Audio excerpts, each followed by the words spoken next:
Will Novak Djokovic announce his retirement after 2026 Australia Open? Serbia's Novak Djokovic acknowledges spectators after losing in his men's singles semi-final match against Monaco's Valentin Vacherot at the Shanghai Masters Tennis Tournament in Shanghai on October 11, 2025. AFP. Dubai, Novak Djokovic turned 38 this past May, a milestone that would be a career postscript for most athletes, but not for one of tennis' most enduring champions. However, even for a player of his extraordinary caliber, time appears to be tightening its grip. Djokovic has been meticulously managing his schedule in recent seasons, clearly aware that his body no longer recovers or endures the way it once did. While he remains one of the most intelligent and skillful players in the sport, there's no denying that the demands of modern tennis, especially against the explosive new generation, are beginning to outpace his physical capabilities. The clearest evidence yet came during the 2025 Shanghai Masters, where Djokovic was handed a stunning semi-final defeat by a virtually unknown qualifier, Valentin Vacherot. The 25-year-old Monegasque player, ranked outside the top 200, pulled off the shock of the year by downing the 24-time Grand Slam champion in straight sets, 6-3, 6-4. It was the biggest win of Vacherot's career, and one that secured him a final meeting against France's Arthur Rinderknecht, who, interestingly, is also his cousin. For Djokovic, however, the loss sparked immediate speculation. Is the Serbian maestro finally nearing the end of his legendary journey? Reality check. The Shanghai defeat was more than just an upset, it was a loud wake-up call.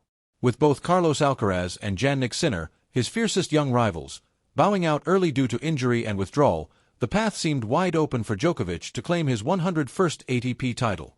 Instead, he faltered against a player more than a decade his junior, struggling to keep up with the pace and physicality of modern tennis. Once virtually unbeatable in such situations, Djokovic now finds himself increasingly vulnerable. And with his trademark resilience looking somewhat dulled by age and injury, fans and pundits alike are beginning to wonder how many more matches, let alone Grand Slams, he has left. Former world number 1 in doubles, Rennie Stubbs, voiced what many have quietly suspected. Speaking on GB News, Stubbs remarked, "I feel like the Australian Open is going to be his last major tournament to play.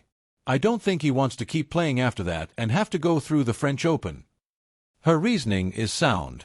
Clay courts, such as Roland Garros, are physically punishing, and with the likes of Alcaraz and Sinner dominating the scene, it's hard to imagine Djokovic surviving a grueling 5-set battle on that surface.